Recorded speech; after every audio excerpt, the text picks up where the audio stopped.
So I wanted to, make a video to share some interesting thoughts here about the intersection, the relationship between modern AI, LLMs, large language models, and literature. Since this is actually sort of a marriage between two interests of mine. I'm a computer programmer. I've been following and at times somewhat tangentially involved in the world of AI for my entire career. And I have this YouTube channel side project where I do discussions and interviews related to literature. So this video, this live stream is really at the nexus, at the center of those two interests of mine. And from the beginning, I've always considered, from the beginning meaning, from the beginning of this new era of modern LLMs, basically from ChatGPT 3 and on, I've always been fascinated at the way in which AI, LLMs, large language models, can enhance and intersect with reading, studying of literature. I never used large language models in preparations for my videos. I didn't have the temptation really to do that. But this video is sort of aimed at asking the question, should I? Could I? To what extent can large language models augment the process of getting a deeper understanding of literature? And of course, I have heard many stories from teachers and students and Reddit and on about the ways in which students use these chat models, these text models, to help them with their studying. So we want to sort of interrogate all those questions. And the lens through which I want to do this is through the lens of benchmarking AIs. What are these AI benchmarks? There are now many large language models, or AIs. I'm sort of using those terms interchangeably at this point. And they're from different companies, of different sizes. And so someone who wanted to use an AI, a large language model, for any reason, be it just to chat, be it to ask questions about history or current events, or for coding, which is a very common use case of large language models these days, you have a lot of choices. You can use OpenAI's suite of language models, including GPT-4o, GPT-4. You can use Anthropic's suite of large language models, which are Claude, Sonnet, and Haiku, 3 different sizes from Anthropic. You can use Meta's large language models, and there's many others. And so the question becomes, how do we compare large language models? I mean, these large language models are huge investments of energy and time and resources. And so a crucial question for any company working in this space is this new language model better than the last? And how do we know? It's a very important question. And it's not a trivial question to answer. And so we have, to answer this question, something called benchmarks. Well, what makes a good benchmark, right?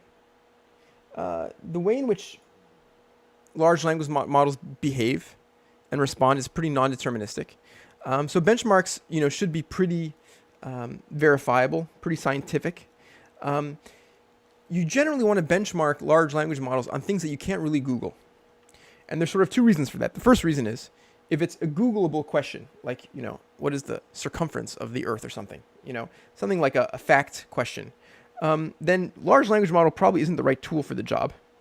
Number 1. And number 2, the real test of large language models is not really how much they memorize. Because you can always, there's a sense that we have in the tech world that memorization is not a hard problem to solve. You can always feed a large language model a lot of facts, and it can spit back facts.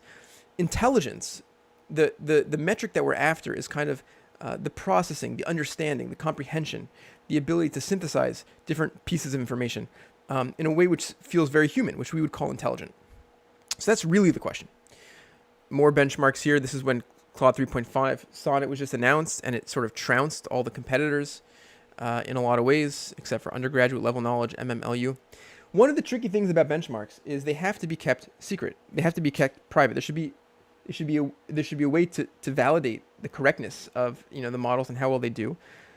But there's also a deep sense that you can't leak the questions, right? You can imagine if the questions in these benchmarks were leaked to the internet, you can have a fairly small large language model be trained, and the training data includes the answers to these questions.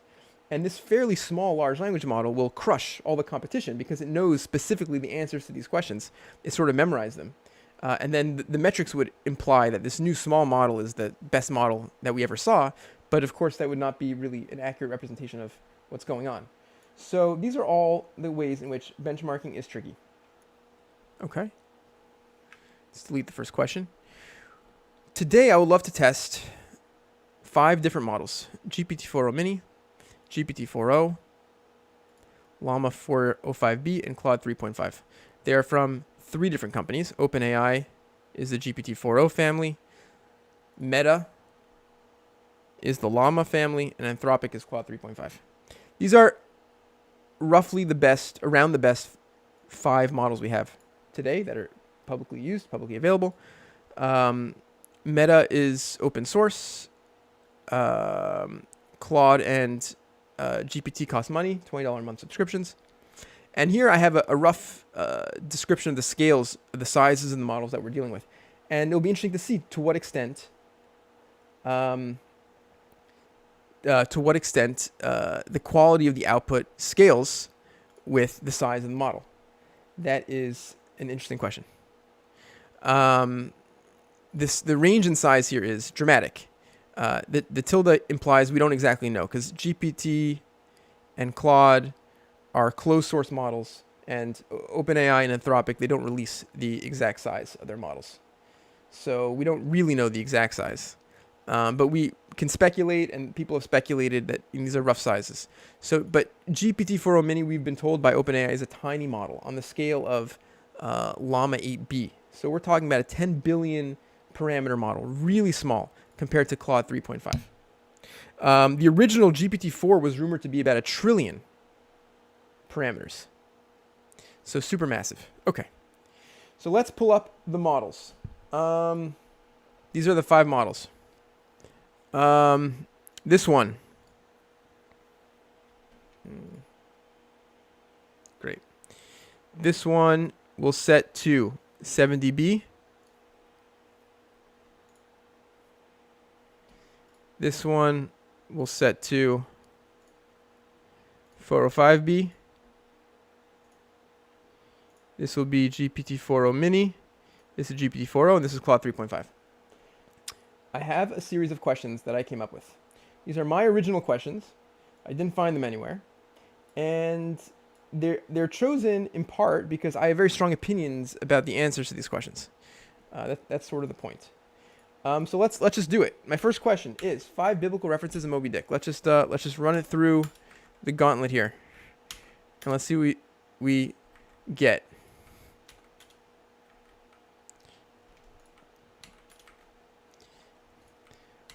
All right, 5 biblical references in Moby Dick.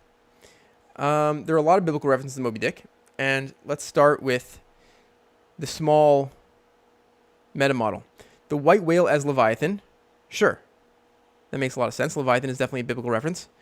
Ahab as Jonah. In the biblical story of Jonah, this one I'm skeptical of. I think there's really strong biblical references in Moby Dick. Ahab as Jonah, I've never thought of or heard of before. In the biblical story of Jonah, the prophet is swallowed by a whale and then spat out to fulfill his mission. Similarly, Ahab is an interesting, very interesting idea. Haven't thought of that. I like it. Definitely an acceptable answer. Definitely not one I've thought of before. The ship's crew as the children of Israel? I have never thought of that in my life. That is very interesting. What?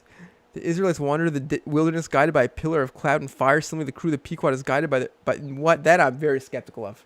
Not thrilled by that answer. Queequeg as Ishmael's brother? Oh my lord. The ending is the apocalypse. Okay. So now we got to rank. Okay, this is meta 70B. Okay, this is 5 biblical references in Moby Dick. Meta 70B, we're going to give this a letter grade. I'm going to go with a C for this one. This is subjective. Other people might disagree. Let's see how the other models compare. Not thrilled about this answer. Oh, this is generated by 405B. Interesting, I got it wrong.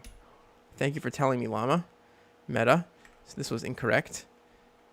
I'm giving 405B a C on this. I'm not thrilled by these answers, because I think there's so many good ones, and these just don't really hit home the way it should. Not that it's wrong per se, but I think it could just be better. Also 405B. Huh. So I'm having a hard time getting 70B to work. That's okay. We'll just use 405B then. All right, next. So let's close this tab. We're gonna skip 70B for this test because it's not running. This is now GPT-4o Mini. The story of Jonah. Yes, the most prominent biblical figure of Moby Dick. The most prominent biblical reference of Moby Dick is the story of Jonah and the whale. Captain Abe's obsession with the white whale parallels Jonah's encounter with the great fish. Sure, we saw that in the last one. And then this is the good mention of chapter 9, the sermon, where Father Maple delivers a sermon on Jonah and the whale. That's a great one. Good. The book of Job. See, this is new. We didn't get this from Meta. Melville draws parallels between Ahab and Job, particularly in Ahab's suffering and his confrontation with the divine. I don't remember this, to be honest. Job's trials and questioning of God resonate with Ahab's struggle. I don't remember this, but I assume that sounds very plausible. Leviathan, sure, that's definitely correct. The sea creature, the Leviathan from the Bible. The book of Revelations novel contains apocalyptic imagery reminiscent of the book of Revelation. Okay. The prodigal son. The idea of the prodigal son is echoed in the character of Ishmael, who returns to the sea after a period of disillusionment. I don't love it. I think we could do better. Let's see what we got for GPT-4o. Hopefully this will be better. The narrator of the story Ishmael shares his name with a biblical figure. Good. That's much better.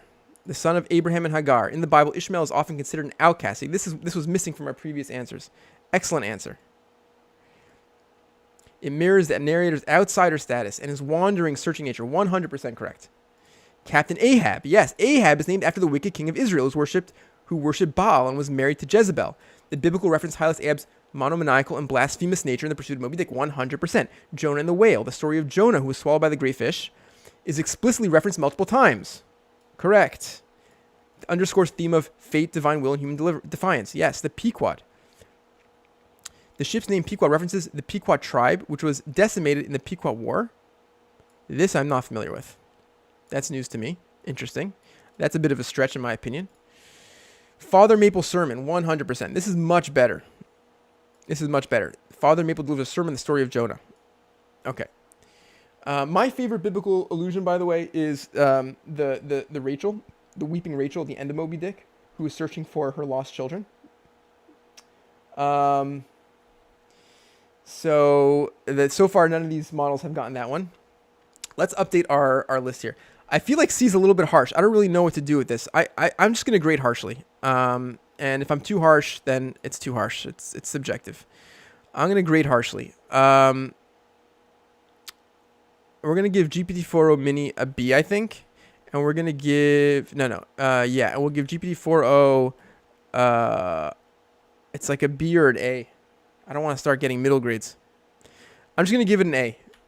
I think that's a really good answer. I can't blame it for not getting my favorite biblical reference. I am a little bit skeptical of the one it did about the Pequod. I just feel like it can do better. I'm going to go back to B. We're going to go B and C. No one got an A yet. I think you don't need something like this, is my claim. That's my suggestion. Last, we have Claude 3.5. Let's see if we can get an A. This is a much shorter answer. 5 notable biblical references to Herman Melville's novel Moby Dick. The name Ishmael. Yes. Jonah and the whale. Yes. The entire chapter of the sermon devoted to the story of Jonah, drawing parallels between Jonah's experience in the whaling voyage. Yes. Ahab, the ship's captain, is named after the biblical king Ahab. Correct. The Pequod.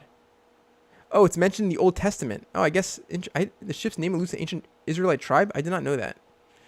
Very interesting. I'll have to look this up after our video. Oh, look at this. Look at this. I don't believe it. It got it. Rachel weeping for her children. This phrase used near the end of the novel references Jeremiah 31:15, describing the ship Rachel's children. Okay, that's an A in my book. Anthropic gets the A. I love that. 5 beautiful biblical references in Moby Dick. That was fun. I enjoyed it. I don't know if you enjoyed it or not. I enjoyed it. Let's go on to the next question. Our initial questions are on the theme of Moby Dick, and then we will move on to other books. Obviously, I chose Moby Dick for 2 reasons. One, because I have very strong opinions about Moby Dick, and if I'm going to evaluate the answers, I have to have strong opinions. Otherwise, how am I going to evaluate if it's correct or not? Number 2 is it's a book that is certainly going to be well represented in the training data. If I picked a book that is sort of far-fetched or very obscure, I wouldn't expect some of these models to really know a lot about the book, and if they didn't, you wouldn't necessarily hold it against them. So obviously, we're choosing books that are going to be well represented. So question number 2. What are 5 things Ishmael says about the whiteness of the whale? There's a chapter in the book called The Whiteness of the Whale where Ishmael goes on and on about the whiteness of the whale. And it's a lovely chapter. And I want to know if these models are able to recall, synthesize, summarize 5 of the things that Ishmael focuses on in that chapter. It's a very interesting, beautiful, wild, philosophical chapter about the whiteness of the whale. So here we go. This is going to be Meta 405b. In chapter 42, The Whiteness of the Whale, Ishmael, the narrator, delivers a philosophical and poetic meditation on the symbolism of the white whale. Here are 5 key points he makes about the whiteness of the whale. 1. The terror of the uncolored. Ishmael notes that the whiteness of the whale is not just a color, but an absence of color, which makes it all the more terrifying. Yes. The association with purity and innocence. Ishmael observes that the white is often associated with purity, innocence, and goodness. But in the case of the whale, this whiteness is paradoxically linked to terror and destruction. I love that it inserts quotes. This is a really good answer so far. The connection to the sublime and the divine. Ishmael suggests the whiteness of the whale connected to the sublime and the divine, evoking feelings of awe, reverence, and even worship. Yes. Another quote. Amazing. So far, this is an incredible answer. The impossibility of interpretation. Yes. Ishmael acknowledges the whiteness of the whale is ultimately uninterpretable. Yes. A mystery which cannot be solved. And of all these things, the albino whale was the symbol. Yes. So good. So far, this is pure A. It doesn't get better than this. The hypnotic power of the whiteness. Finally, Ishmael confesses that the whiteness of the whale has hypnotic power over him, drawing him in with an irresistible force. Another quote. Okay, that is a clear A in my book. Doesn't get better than that. That was Meta 405b. Really good answer there. Now we go to GPT-4o Mini. Symbol of terror and ambiguity. Ishmael discusses how the whiteness of the whale embodies a sense of terror and ambiguity. Okay. Contrast with other colors. Ishmael contrasts white with other colors, emphasizing its unique and unsettling quality. Okay. The whale's symbolic power. Ishmael reflects how the whiteness of the whale gives it a symbolic power that transcends its physical appearance. Not a great answer, in my opinion. Not a great answer. Psychological impact. Ishmael explores the psychological impact of the whale's whiteness on Ahab and the crew. The paradox of white. Ishmael delves into the paradoxical nature of white as a color that is both beautiful and horrifying. No. No. He describes it as the absence of color. Not a good answer, in my opinion. I'm grading very harshly. People can disagree with my grading, but this is going to be a C in my book. Not satisfied with that answer. Now we go to GPT-4o. Let's put these in order of model size. So we'll first do GPT-4o Mini, then GPT-4o. Oh, we get quotes again. Right. The quotes are a really nice touch. Really nice touch. Here we go. Mystery and terror. Ishmael speaks of the whale's whiteness evoking profound sense of mystery and terror. So this is whiteness the sublime, a concept that both attracts and repels. Quote. Yep. Great. Beautiful quote. Symbol of the supernatural. He suggests the whiteness represents the supernatural and the ineffable. Yes. Paradox of innocence and terror. Yes. Historical and cultural associations. Yes, that is correct. Heraldry of knights. Its religious connotations in Christianity. Yes, this is new. We haven't seen this answer yet. Very good answer. Ineffability, ambiguity. Ishmael the full answer of the whiteness. Yes. Beautiful. I mean, especially if you're getting quotes in here. That's really nice. So that's another A for me. And now we can check Claude 3.5 Anthropic. Paradoxical nature. Ishmael associates the whiteness of the whale associated with beauty and purity. It also evokes terror. Yes. Universal symbol. He argues that across various cultures and continents, whiteness also holds a special significance. Okay. Absence of color. That's a good one, right? This is a key one. It's the absence. It's like the negative space. Ishmael's really focused on that. It's like it reflects a kind of, it's a metaphor, Ishmael says, for the way in which we're blind to the true reality. We are colorblind, so to speak, to the reality of the universe, the reality of nature. So Ishmael ponders whether the terror of whiteness comes from as being a lack of color rather than the color itself. This is a crucial answer. Yeah, crucial part of the answer. A colorless all color of atheism from which we shrink. Beautiful quote there. Right, we get quotes here. Amplifier of terror. Okay. Connection to the supernatural. Okay, that's going to be a B for me. All right. This is where we stand after 2 questions. On to the third. Let's see, what's our next one? Hopefully these will be shorter answers now. Because so far those were a little bit long. And the long answers can get a little hard to do so many of. This is a fun Moby Dick question. They're not all Moby Dick questions, but I start with the Moby Dick section for reasons that I talked about earlier. This question is a question I like a lot. What is the significance of the town host story within Moby Dick? There's a chapter in Moby Dick towards the middle of the book that sort of comes out of nowhere.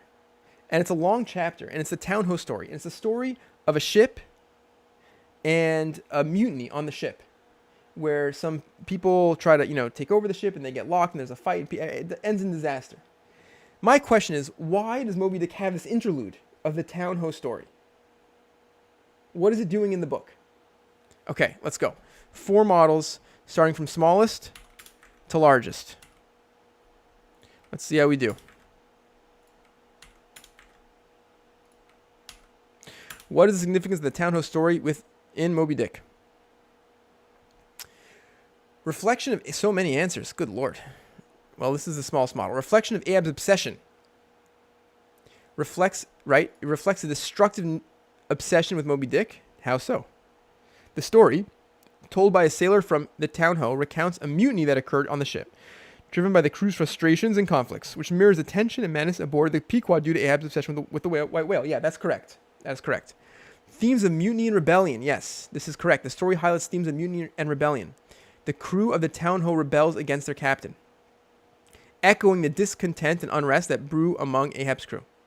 Right. I would say that the town ho story in Moby Dick is the way in which the book deals with the question of should they commit mutiny against Ahab. The crew of the Pequod are very unsettled by Ahab's obsession and his plan to hunt Moby Dick. Should they commit mutiny or not? They deal with that question through the town ho story. That's my answer. I don't think these are very Googleable questions. I don't think you can really just Google this. I think you could Google it and then read a bunch of essays and come to sort of this conclusion. But I think the beauty of this is we're sort of asking GPT to do that synthesis for us. Okay. Next, this is a very long-winded answer. I wish the answer was shorter. It's getting downgraded in my mind for being a little long-winded here. Reflection on human nature. The town host story offers insight into the darker aspects of human nature. Yeah, that's true, including greed, cruelty, and the capacity for violence. Absolutely true. The violent mutiny and the subsequent treatment of the mutineers reflects the novel's broader exploration of the human condition. Correct. 100%.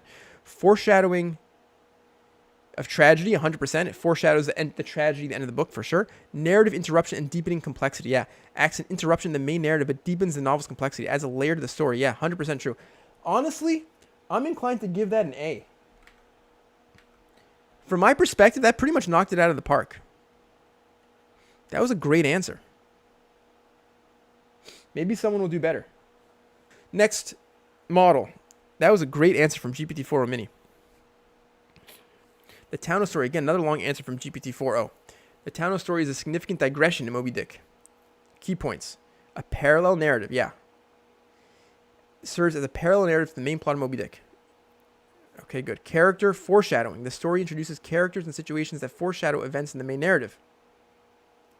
Correct. Moby Dick's omnipresence. The town ho encounter with Moby Dick emphasizes yeah, that's a good point. Yeah, Moby Dick appears in the town ho story. That wasn't mentioned by GPT-4o Mini. And that's 100% correct. That's a great point. I forgot about that. That's totally right. Narrative technique. Showcases Melville's narrative technique where he blends different storytelling modes. Yeah. Totally true. Themes of justice and retribution. The story within the story explores themes of justice, retribution, moral consequences of one's actions. Yeah. Okay, good. That's a good answer too. I'm giving it an A. I'm worried everyone's going to get an A. We're going to bump down GPT-4o Mini to B because it missed the fact that Moby Dick appears in the town ho story. Meta. Ahab's obsession, precedent, and justification. The town ho story serves as a precedent and justification for Ahab's monomaniacal pursuit of Moby Dick. Yeah. Yeah, again, this is pointing out that Moby Dick appears in the town ho story, and it justifies the hunt for it. Unreliability of narrative. The town ho story is presented as a second-hand account passed down through various narratives. That's a good point, not mentioned by the other models. Highlights the unreliability of narrative and the instability of truth. That's a great point. I never thought of that. Great point. 100% true. Foreshadowing and symbolism.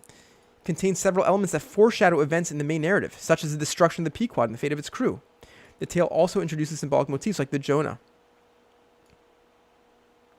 A counter-narrative to Ahab's. Steel Kit's encounter with Moby Dick is portrayed as a more nuanced and complex experience. I'd never thought of that. This is a great answer. I'm learning so much. Ishmael's narrative strategy. Yes. Involves nesting stories within stories, blurring the lines between reality and fiction. Yes. The power of rumor and legend. Another A. Beautiful. Beautiful. I learned things from that answer I have not thought of before. See? Amazing. What does Claude do with this? Claude is shorter. I like shorter. Shorter is good for me. Narrative structure. It serves as a story within a story, breaking up the main narrative. Yeah, correct. Foreshadowing. A Townhouse encounter with Moby Dick foreshadows the Pequod's eventual confrontation with the white whale. Yeah. Themes of justice and fate. The story explores themes of divine justice and retribution. Correct. Class conflict. Highlights tensions between officers and crew on whaling ships. That is correct. Moby Dick character. Okay. This is not as strong an answer for me. I don't think Claude really captured the way in which they're dealing with the internal. It serves as, yeah, I don't think it's as clear. This class conflict, I think, is so close to getting at what I wanted to say, but sort of missing the point. This reflecting broader social issues of the time, to me, misses the mark. Because to me, the Townhouse story is trying to articulate the tension and the threat of mutiny that hangs over the Pequod. We had really good answers here across the board. I'm going to give Anthropic a B on this one. Next question.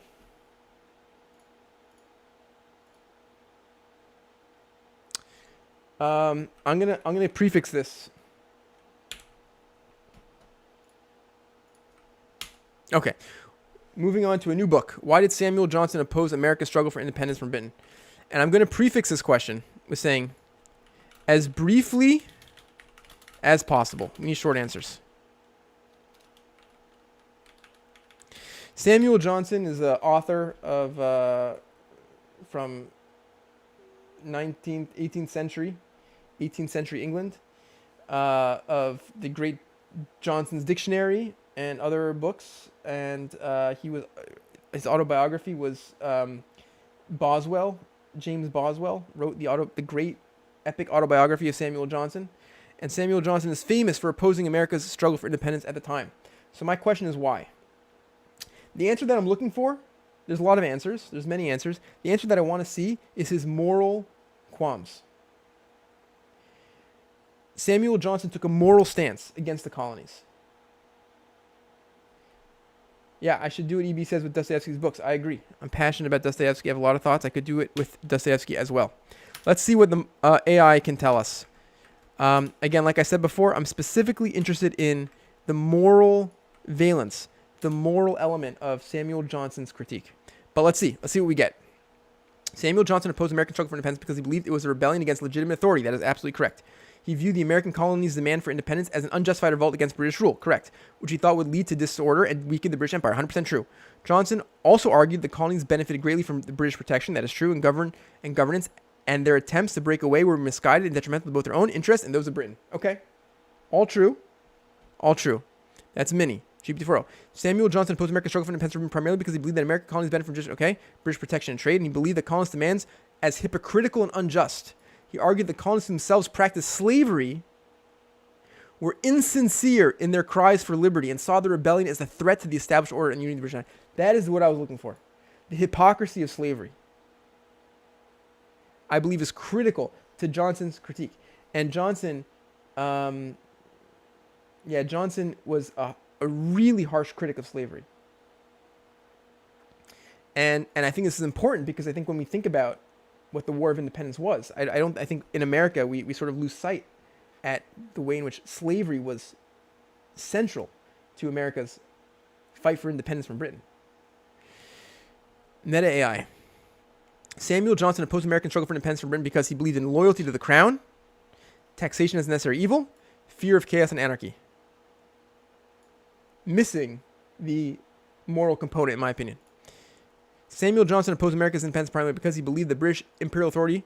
He believed in British imperial authority and viewed the colonies as rightfully subject to the crown. He saw the American revolutionists as hypocrites, claiming to fight for liberty while many owned slaves. Yep, there it is.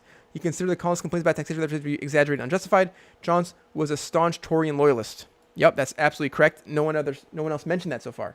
He was a monarchist, Tory in within British politics at the time. He feared American independence and weakened Britain. Okay, good. So we're going to give GPT-4o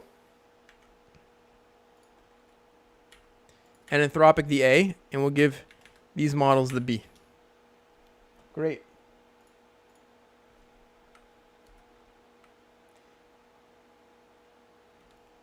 Next question. If anyone else has questions they want to ask, feel free to drop it in the chat. We can do those as well. I have my list of questions here, which we'll run through. I'm enjoying this. I'm enjoying learning from the models. If anyone else has questions, we can run with those. Next question. New topic here. What is unique and significant about Ezekiel chapter 16?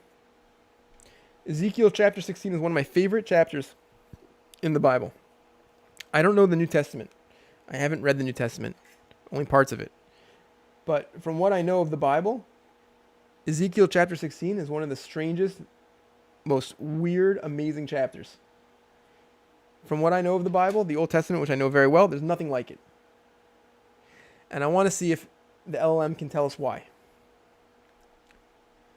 So, let's say, briefly, we want short answers.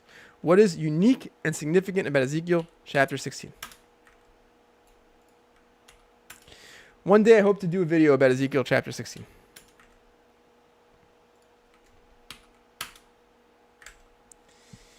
GPT-4o Mini. Ezekiel chapter 16 is unique and significant because it uses a powerful allegory to describe Jerusalem's unfaithfulness to God. In the chapter, Jerusalem is depicted as an abandoned infant who grows up to become a beautiful woman only to betray God by engaging in idolatry and sinful practices. We can add idolatry and prostitution. It's not just idolatry. There's a lot of prostitution in this chapter as well. We're told in this chapter that she was a bad prostitute, because usually you pay a prostitute for her services, but Israel, in this allegory, paid other people. Anyway, it's a wild chapter, believe me. Anyway, moving on here. The vivid metaphor highlights the city's moral and spiritual corruption, serves as a critique of its disobedience. Okay. It's also an extremely gory chapter. There's certain pieces that I think are missing.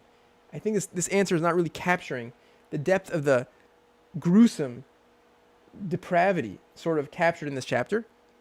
It's also missing the opening words of the chapter. Avicha Emori v'imecha Chiti. Your father is the Amorite and your mother is the Hittite. The way in which Israel is called out as being a bastard child, neglected, thrown on the side of the road, wallowing in its blood. So this answer is falling a little flat for me. Illustrating the depth of infidelity and consequence of the faith, the chapter underscores themes of betrayal, judgment. Okay. To me, this is like a C-level answer so far.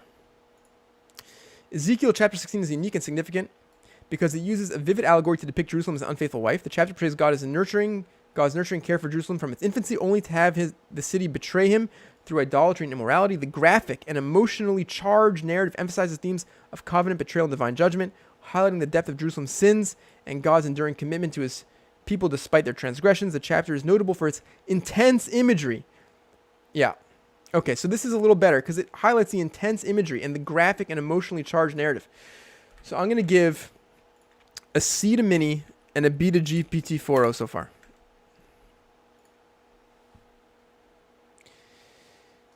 An extended allegory of God's relationship with Israel. The chapter presents a vivid and disturbing allegory that describes God's relationship with Israel as a marriage between a faithful husband and an unfaithful wife. The allegory is notable for its graphic and explicit language. Yeah. It uses shocking explicit language to describe Israel's idolatry and spiritual infidelity. Feminine personification of Israel. Israel is personified as a female, emphasizing the intimate and covenantal nature of God's relationship with his people. That's a good point. I haven't thought of that. That's a great point. Theology of God's passionate love and judgment. The allegory conveys God's passionate love for Israel as well as his fierce judgment and disappointment with their infidelity. Good. I like that answer a lot. We'll give it a B. To me, no one's really captured sort of the power of the chapter concisely yet. Claude 3.5. Allegorical narrative. It presents an extended allegory depicting Jerusalem as an abandoned infant rescued and nurtured by God, who later becomes her husband. Graphic imagery. The chapter uses vivid, often shocking sexual metaphors. This is the first one to really call that out explicitly, to describe Israel's unfaithfulness to God. Historical overview provides a symbolic retelling of God's history from its origins. Right, the origins of the story are very powerful. It's calling the children, Jerusalem, Israel, as the children of its idolatrous enemies. And it's part of a larger theme in the book of the prophets, where at this point in history, God is saying to the Jewish people, or the Israelites, let's say, this nation, that you're no different to me than all the other nations of the world. Those nations that you consider your enemies, that you consider idolatrous, you're just like them. Divine judgment. The chapter includes harsh condemnation and promises of punishment for Jerusalem's adulterous behavior, restoration promise. Despite severe judgment, it concludes with a message of hope and future restoration. I don't think the other answers captured that, which is true. There is a message of hope at the end. I think this is the best answer so far, and I'm going to give it an A.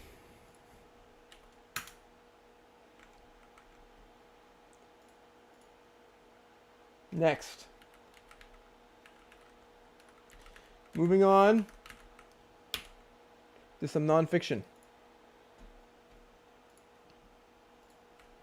Let's put it in the chart first. What are 5 differences between the way power operates in modern capitalist societies compared to pre-capitalist societies, according to Michel Foucault? Michel Foucault, in Discipline and Punish, and also elsewhere, History of Sexuality, is interested in describing what he calls the history of the modern soul. He's interested in shining a light on how human experience is shaped and transformed by our society that we live in, by the way power operates.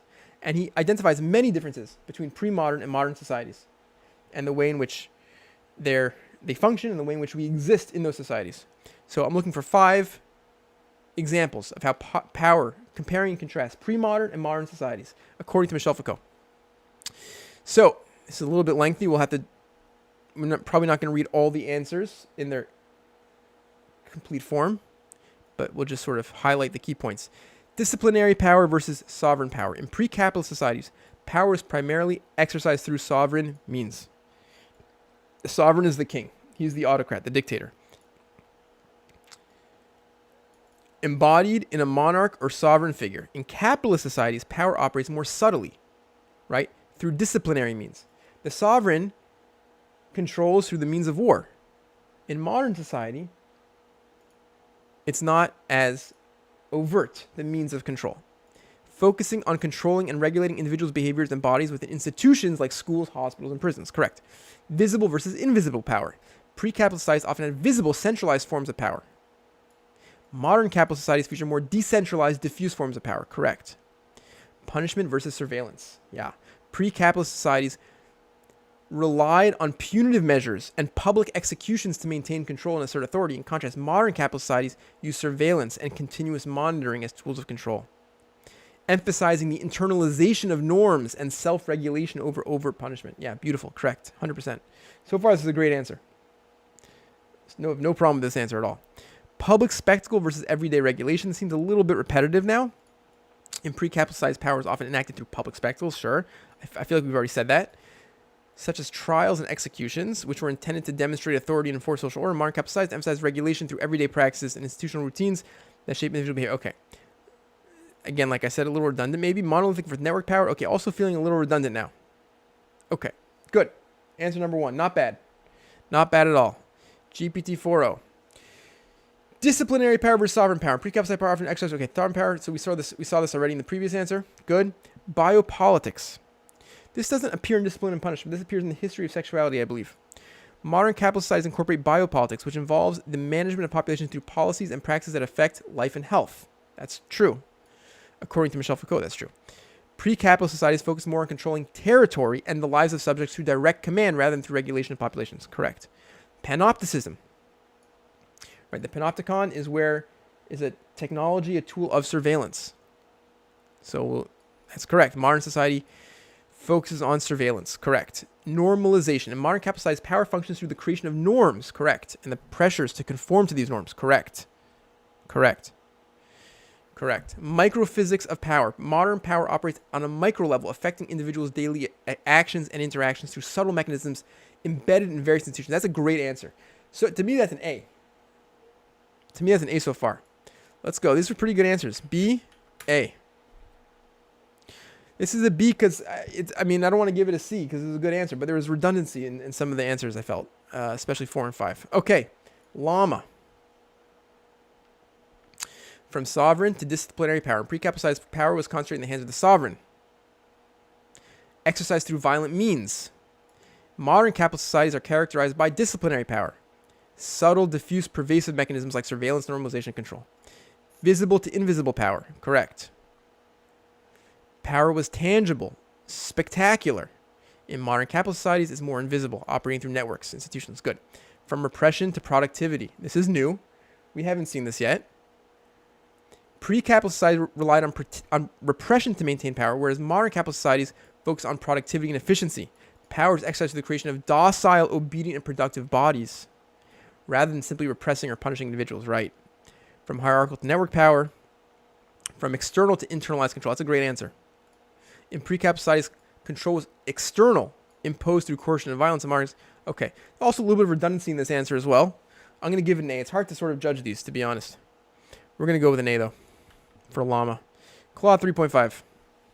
Disciplinary power versus sovereign power. Pre-capitalized power was often exercised through direct, visible displays of sovereign authority.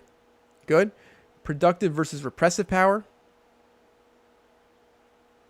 Right. Actively shapes individuals, creating docile bodies. Yep. Decentralized versus centralized power. Knowledge power nexus. This is new. In capitalist societies, Foucault identifies a stronger link between knowledge and power. That's true. We haven't seen this in other answers. That's correct. Institutions like schools, hospitals, and prisons produce knowledge about individuals. That is correct. Right? It's like your credit score, your transcripts, the things that you carry with you, that the way in which you live within a network of institutions, and grading, and surveillance, and judgment. The way in which we're sort of, we're given labels by the government. We're, the label of, people who break the law and have that on their record, their permanent record, points on their license, all these things. The way in which we exist within this network of institutions. Yeah. Biopolitics and population management. I think this is the best answer so far. Modern capitalist societies are characterized by biopolitics, regulation, and the regulation and optimization of the population as a resource. Yeah. Treating the population as a resource. Okay, good. That's an A for sure. It's probably the best answer. Should be an A+. All right. Next question.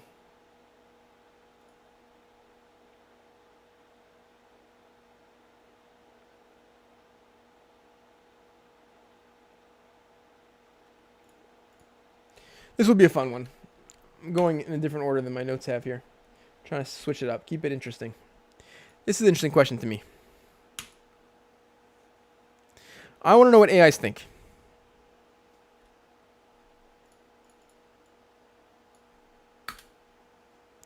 I want to know what AIs think. Did Nietzsche really believe in the eternal return? I've talked about the eternal return quite a bit on this channel in a few different videos. It's my favorite Nietzschean idea. This idea that we live our lives on repeat. That the life you're living now, the experience you're having now, you've lived an infinite number of times, and you will live an infinite number of times. It's an outlandish idea. Nietzsche is a pretty rigorous philosopher for the most part. So the question is, where did he get this from? Why did he say this? Why did he believe this? That's the question. And the other question which Nietzsche scholars grapple with is, did he really believe in it? Or was he just being outlandish? Did he really believe that there's an eternal return? Did Nietzsche really believe that when he died, and when you die, and when I die, we're going to once again live our exact same life over to the detail, to the minute, to the second, to the atom? Did he really believe that? I think the consensus among Nietzsche scholars is that he didn't believe it. Literally. That's my intent. It's my sense based on the readings that I've done. Because I think most Nietzsche scholars can't handle such an outlandish belief from someone who otherwise is very sensible and rational. I have a Nietzsche video on my channel. I make the claim based on my reading of Nietzsche and also based on some biographical anecdotes from biographies on Nietzsche. I make the claim that he absolutely believed the eternal return literally. That's my reading. So I want to know what AIs think. I can't really penalize an AI for not agreeing with me on this. This is a subjective question, and I have my own subjective opinion, but this is also a subjective rating system, so I guess I can if I want to. But let's see what we get. Did Nietzsche really believe in the eternal return? And why did he believe in it, is my question. Mini 4.0, Llama 405B, Claude 3.5. We start with Mini. Oh my God, such long answers. Come on. Nietzsche's concept of the eternal return is one of his most challenging and provocative ideas.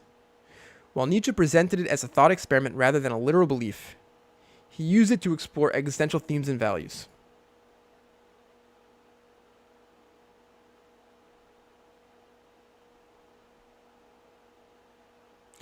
In summary, Nietzsche's belief in the eternal return was not a literal doctrine, but a provocative philosophical tool intended to encourage profound reflection on how one lives their life and the values they uphold. Okay, that's an acceptable answer. It's not my answer.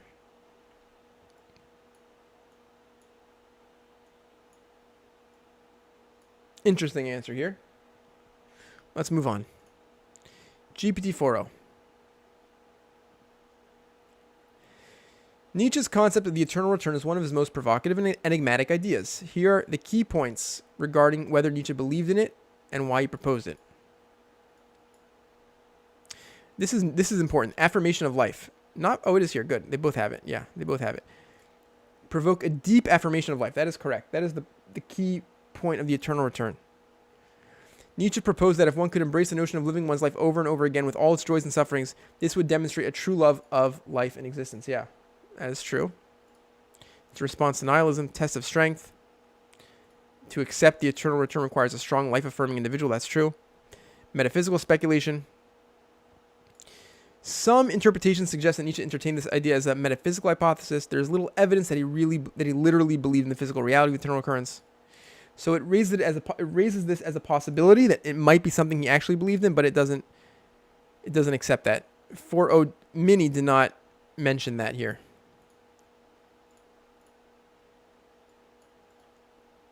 Okay, I like this answer a lot. In summary, Nietzsche's eternal return is primarily a philosophical device aimed at encouraging individuals to live fully and embrace their existence with all its challenges rather than a doctrine he literally believed in. Okay, this is a pretty typical consensus, I think, around Nietzsche scholars. Meta. Did Nietzsche believe in the eternal return? Again, this is a great question about one of Nietzsche's most fascinating and complex ideas.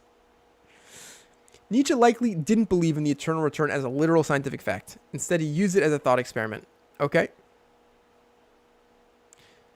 Challenge traditional morality. That's a great point. Not mentioned by the GPT models. Excellent point. 100% true. He undermines moral frameworks. That is absolutely correct. If there's no free will, there's no morality. Promotes life-affirming philosophy. Explore the human condition. Subverting traditional notions of time. True.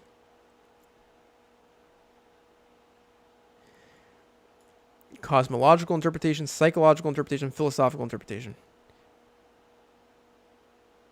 Okay. Next. Nietzsche's concept of eternal return or eternal recurrence is complex and open to interpretation. There is debate among scholars whether Nietzsche literally believed in it or used it more as a thought experiment. That's true. This is the concept.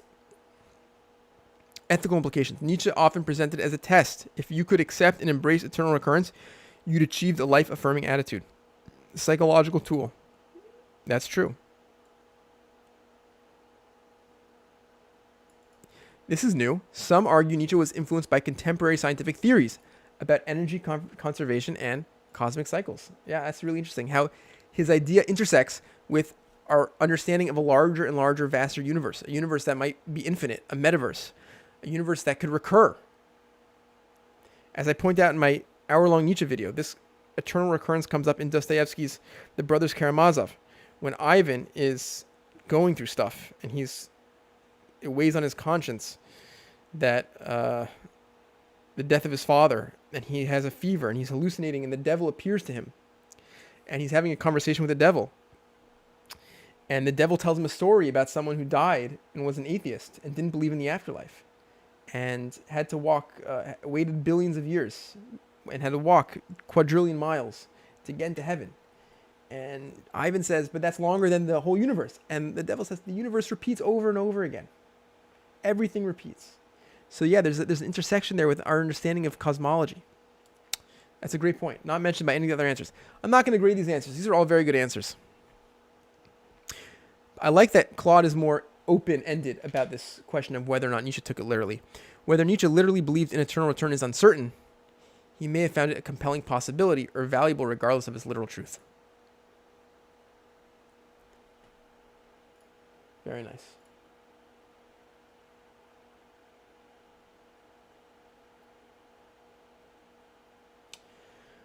I'm not going to grade that one.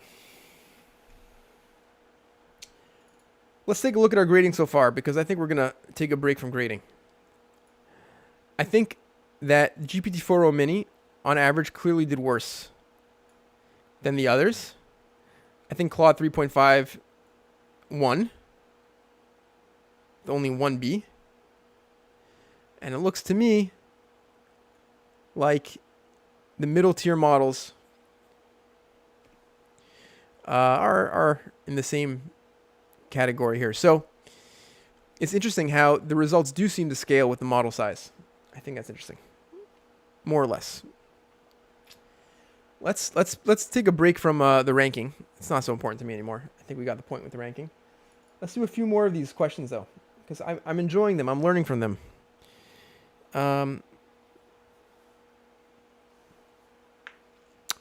Another way in which I think we can test a model's ability, a model's capacity for understanding, for synthesis, for boiling down something to its essence in a way which feels very human. It's not easy. These are questions I think are not easy to Google. Is to ask a model to give us the 5 most unique and compelling aspects of a particular book. It's not a Googleable question. So let's see what we get. Beckett's Malloy. Samuel Beckett's Malloy is one of my favorite books of all time. It's a very crazy book. And I want to see if LLMs can explain what makes it so interesting, so unique, so compelling. Basically, if LLMs can give a good book recommendation or not. That's sort of the question here.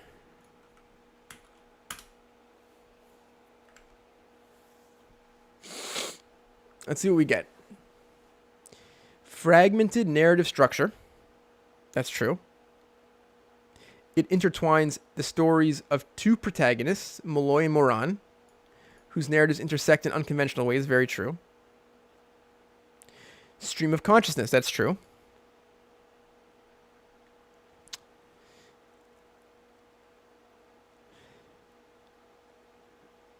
The method captures the inner turmoil and fragmented thoughts of the characters, particularly Malloy, creating a narrative that mirrors the chaos and complexity of human consciousness. That is true.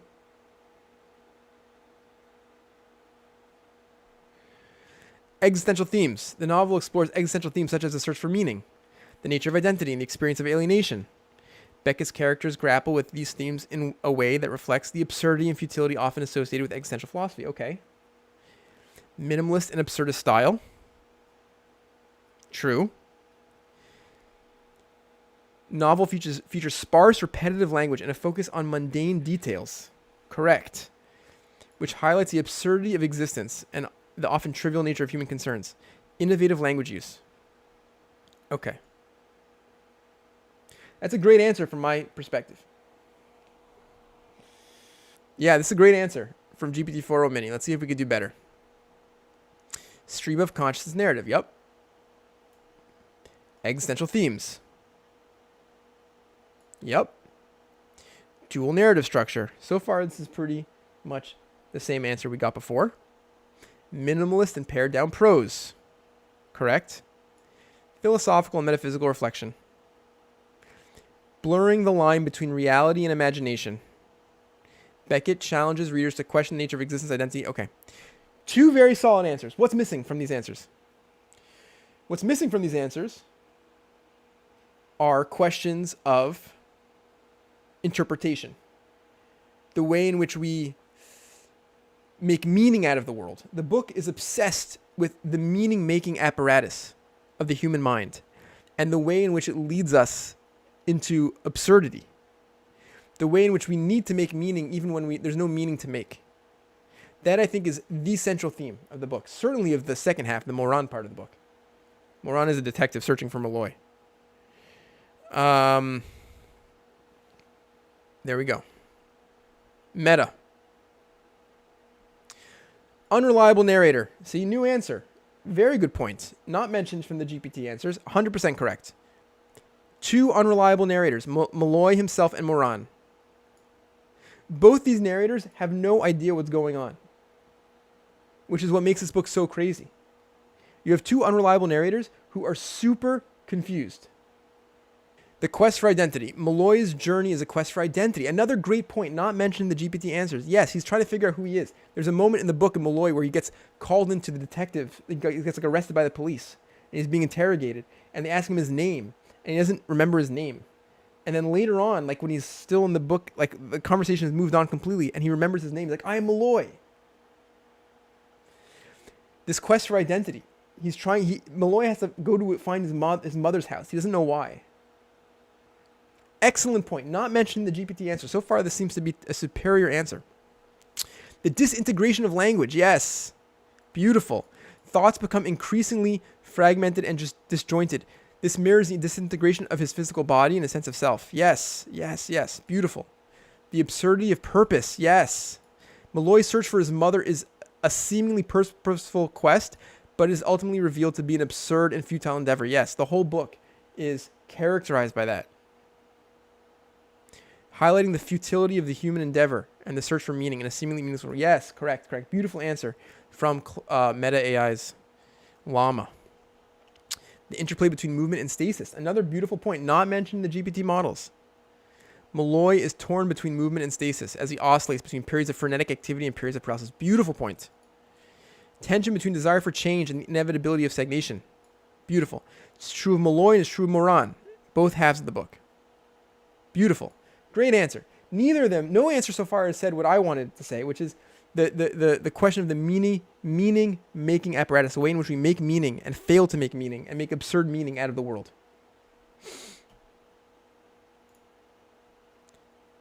Samuel Beckett's Malloy is a highly unconventional novel with many unique aspects. Here are the 5 most compelling and distinctive features. Narrative structure. Yep. Divided to 2 parts with unreliable narrators. Correct. Deterioration of language. Correct. Ambiguity and uncertainty. Vague memories, unclear motivations. Yeah, that's a great point. I don't know if the other answers really capture that. The ambiguity, right? It's sort of implied by the unreliable narrator part, but it's true. The book is marked by ambiguity and contradictions and vague memories. Unclear motivations. Also, I would add unclear meaning making, like unclear comprehension. A comprehension apparatus which is not working. But again, that's my answer. Dark humor. Despite its bleak themes, Malloy is punctuated with moments of absurd and often crude humor. Yes, correct. That's a great point. I don't think the other answers captured that. 100% correct. There's a dark humor in the book for sure. Quest without purpose. Both Malloy and Moran are on a seemingly pointless quests, highlighting themes of futility. Okay, good. Beautiful answers here. Beautiful answers.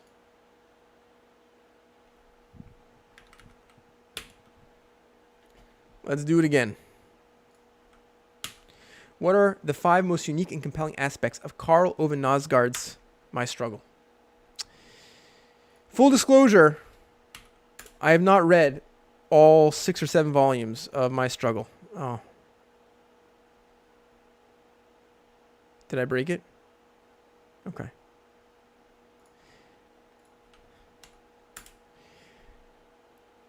I've read, I think, 80 or 90% of the first volume. And I intend to finish it and hopefully do a video on it. I love this book. I don't know if I'll read the rest of them though. It might be a little bit too over the top, self-indulgent, I think, at a certain point. But it's wild. It's the best review, the best characterization of the book. I remember reading back when it first came out. I was in college at the time. I remember sitting on a subway just reading some book review, and it said It broke the sound barrier in memoir writing. And I think that is absolutely correct. I think that is absolutely correct. Karl Ove Knausgaard's My Struggle, his memoir, was so raw and honest in a way which you never get from memoir writers. You're reading this and you're like, who writes like this? Who is this honest? And it's beautifully written. He's a great writer. And it just it shines a light on elements of introspection and self and shame and masculinity and relationships and work that you just don't find anywhere. There's an honesty, there's a rawness, which is so freaking weird. Anyway, one day I hope to do a video on volume 1 of My Struggle. Will I read the rest of the volumes? I don't know. I have no idea. 5 key aspects. Autobiographical detail. The novel is known for its extensive and unflinching autobiographical detail. It's a great word. Knausgaard delves deeply into his personal life, including mundane daily experiences, family dynamics, and intimate thoughts. You read it and you're like, who writes like this? Who is this honest? The raw honesty creates a vivid and immersive portrait of his life and self. Yeah, correct. Stream of consciousness and inner monologue. Knausgaard employs a stream of conscious narrative style that provides direct access to the protagonist's inner monologue. Correct. This technique allows readers to experience the protagonist's thoughts and emotions in a nuanced and immediate way. Correct. Exploration of ordinary life.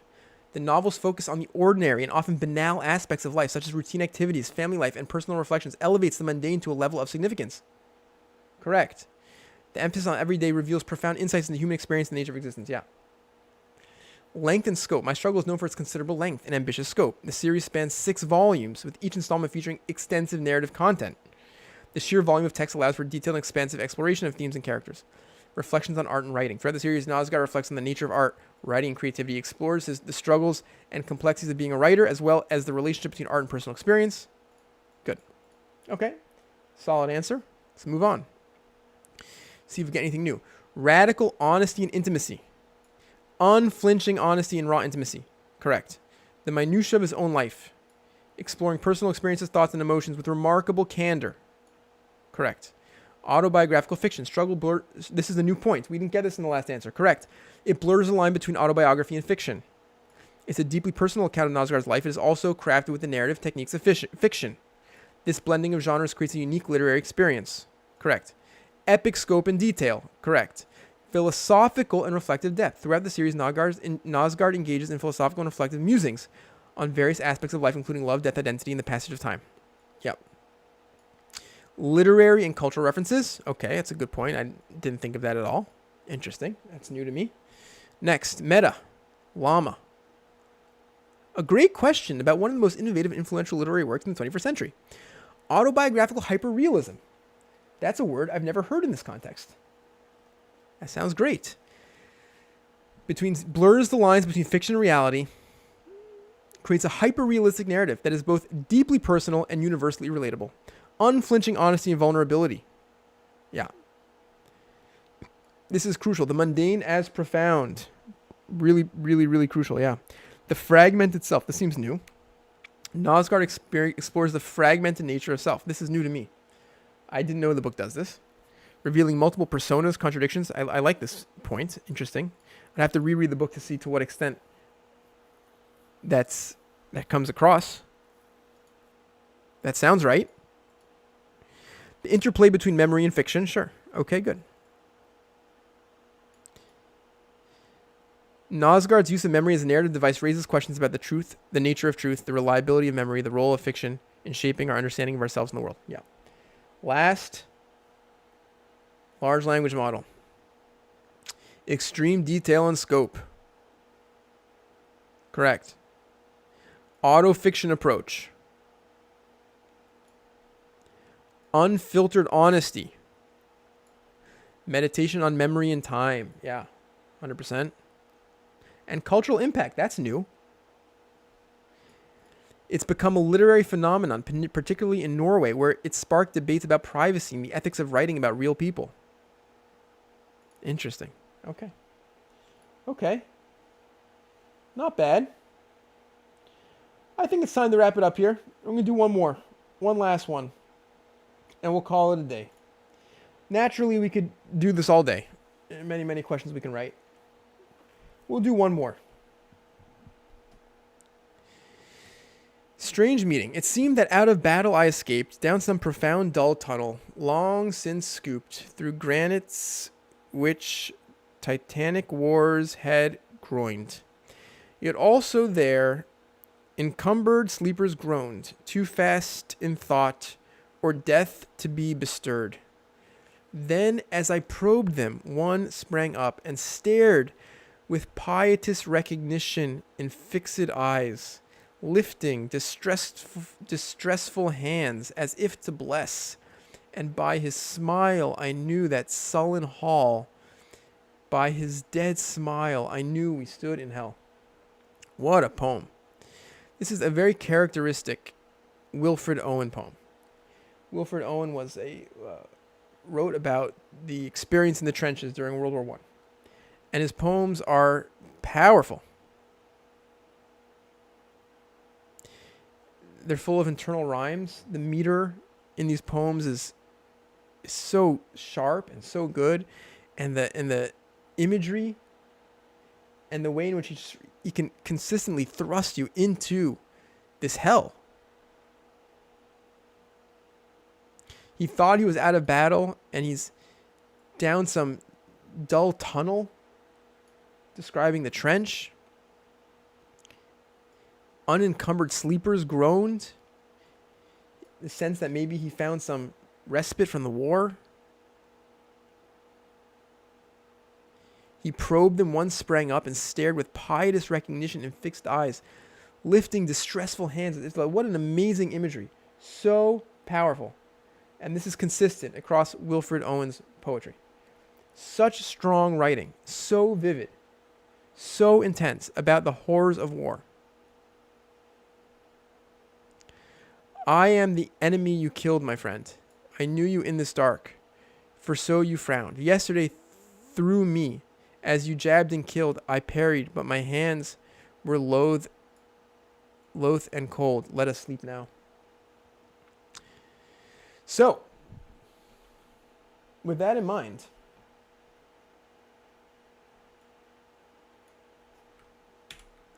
there's only one thing to do. Please produce a short original war poem in the style of Wilfred Owen.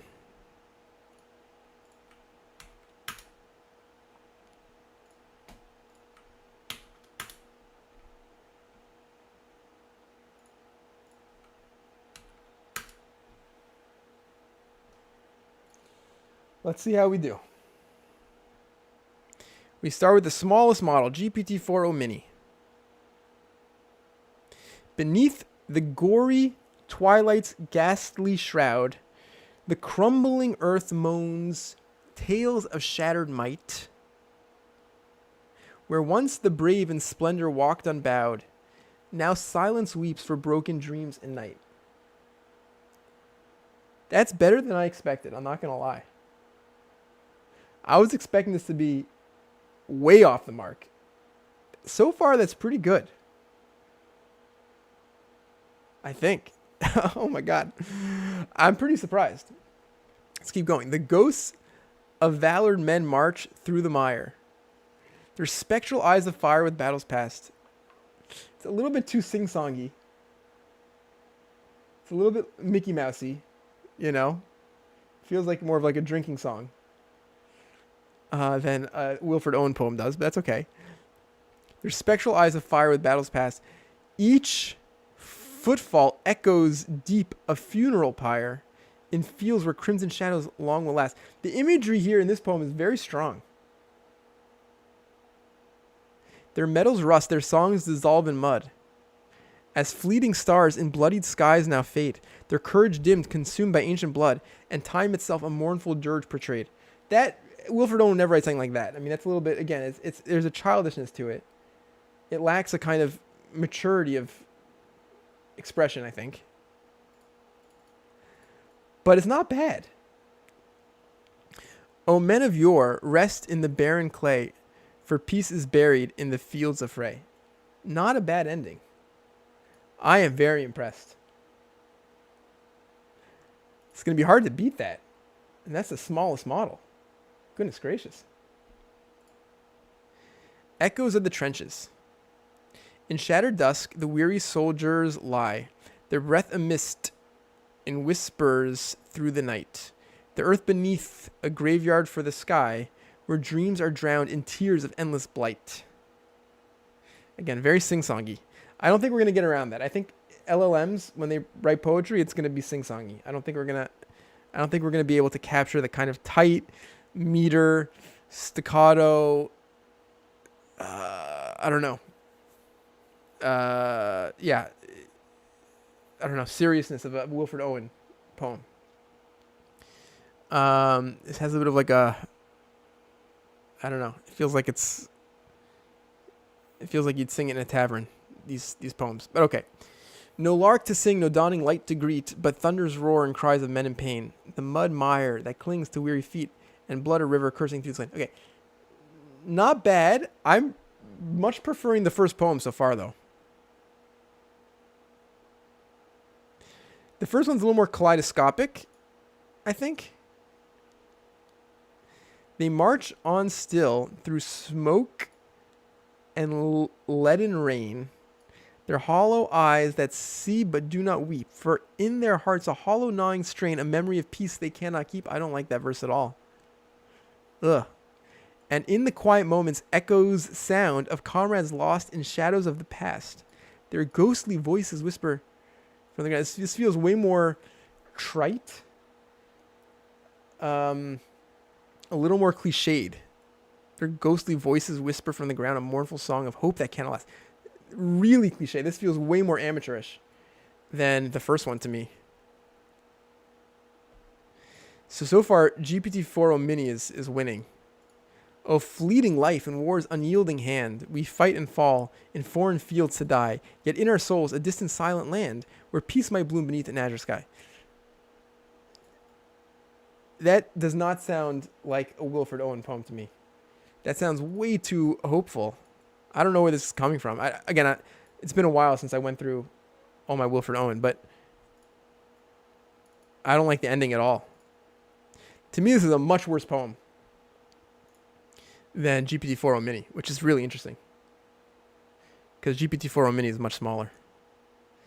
Llama. In death's dark cradle we lie still. What are these titles? In Flanders Wake. I like that title a lot more. Echoes of the Trench. Terrible title. Ugh. Very, very trite. Okay. Trench Elegy. Also a terrible title. I think. In death's dark cradle we lie still, where mud and blood entwine like lovers will. Interesting. The stench of decay, a noxious shroud, clings to our skin. A grim, cold cloud. Oh, it's almost good. But the stench of decay, noxious shroud, these last two lines I think are terrible. Yeah, also, there's a repetitive language which isn't sharp, you know? It's like death's dark cradle, grim, cold cloud. It doesn't feel tight. It doesn't feel like it's been edited, you know? It feels like it was written by an LLM. Or it feels like bad high school poetry a little bit, you know? It doesn't feel tight. The guns, like all these description words, like mournful drum, there's too much of it. It's just way too much. The guns, like mournful drums, come on, beat slow. Okay. A dirge for youth lost in the mire below. The rhyming scheme is way too on the nose. The cries of wounded men, a haunting sigh. It's a haunting sigh. Right? Everything is described with an extra adjective. Echoes through the night, a lonely dying cry. No good. This is not good poetry. In this bleak landscape, devoid of peace, we huddle trembling in a cold release. Our eyes like okay, I can't even read this anymore. This is not a good poem. This is probably the worst one we've seen so far, I think. This first one is the best so far. This is not a good poem. This is really bad. GPT-4o. We get this special artifacts panel, which is really nice. The whisper of shells. In muddy trenches where hope lies dead. We huddle close, our hearts full of dread. Oh, come on. Come on. Get out of here. Get out of here with this. This is ridiculous. The whisper of shell is a terrifying song. Remind us we may not last for long. Okay, I can't read this anymore. This is too bad. Oh. No. No, no, this is awful. I can't even read it. Okay, this might be the worst one. This might actually be the worst one. Let's go back to the first one. Let's see if it still holds up. Beneath the gory twilight's ghastly shroud, the crumbling earth moans tales of shattered might. Where once a brave in splendor walked unbowed, now silence weeps for broken dreams and night. There's a layering here of perspectives, which we didn't get from the other poems. There's a depth of insight, I think, in this poem, which surpasses anything I've seen so far. The ghosts of valored men march through the mire, their spectral eyes alit with battles past, right? This interplay of the past and the present is much stronger in this poem. Each footfall echoes deep a funeral pyre in fields where crimson shadows long will last. Their meadows rust. Again, the theme of time is very heavy in this poem. Their songs dissolve in mud as fleeting stars and bloodied skies now fade. Yeah. Their courage dimmed, consumed by ancient blood and time itself. This is a stronger poem. All right, so what remains to be done here?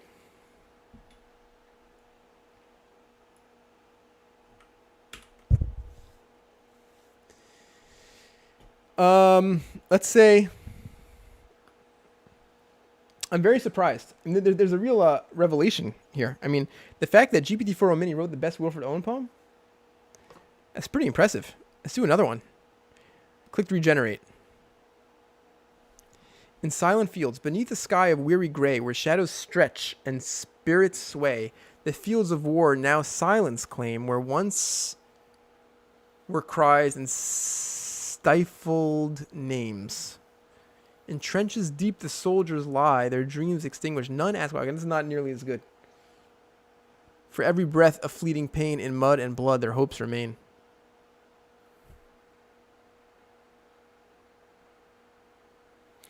Let's ask, we'll do one last thing. We're going to take this poem. I don't think this is nearly as good as the last one in my opinion, but what do I know? I mean, this is very subjective, so you're all welcome to disagree with me. Be curious to hear your thoughts. Let's tell GPT-4o, please critique the following imitation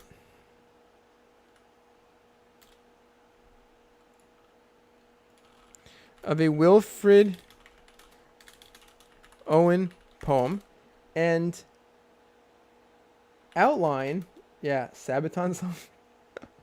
Thanks, Ender. And outline the ways in which the poem falls short. Let's see what we get. Your poem in Silent Fields captures the essence of war and its aftermath. Okay. There are a few areas where it falls short of fully embodying Wilfred Owen's style and depth. Here are some critiques and suggestions. Imagery and specificity. Owen's poetry is known for its vivid and specific imagery. Yes. That starkly portrays the horrors of war. While your poem has a melancholic tone, it lacks the concrete, visceral images that Owen uses to convey the brutal reality of war. Yeah, great point. Example from Owen. Owen writes, bent double like old beggars under sacks, knock-kneed, coughing like hags, we cursed through sludge. Yeah? That's Wilfred Owen. We don't get that from any of these LLM models. Include more specific sensory details that vividly depict the scenes of war. Yeah, good. Emotion impact. Owen's poems often evoke strong emotions. That's right, through his portrayal of suffering and the futility of war. Your poem, while somber, could delve deeper into the emotional experience of the soldiers. Anthem for Doomed Youth. Owen asks, what passing bells for these who die as cattle? Yeah. It's much more powerful language in the real thing. Language and tone. Owen's language is both lyrical and brutal, combining a poetic tone with the harsh realities of war. Your poem leans more towards the lyrical quality, but could incorporate more of the rawness that characterizes Owen's work. For example, in Owen Exposure, Owen writes, Our brains ache in the merciless iced east winds that knife us. Yeah. Okay. Right. There's the lyrical sing-songy nature of the LLM poem. I don't think you can escape that at this point in our AI evolution.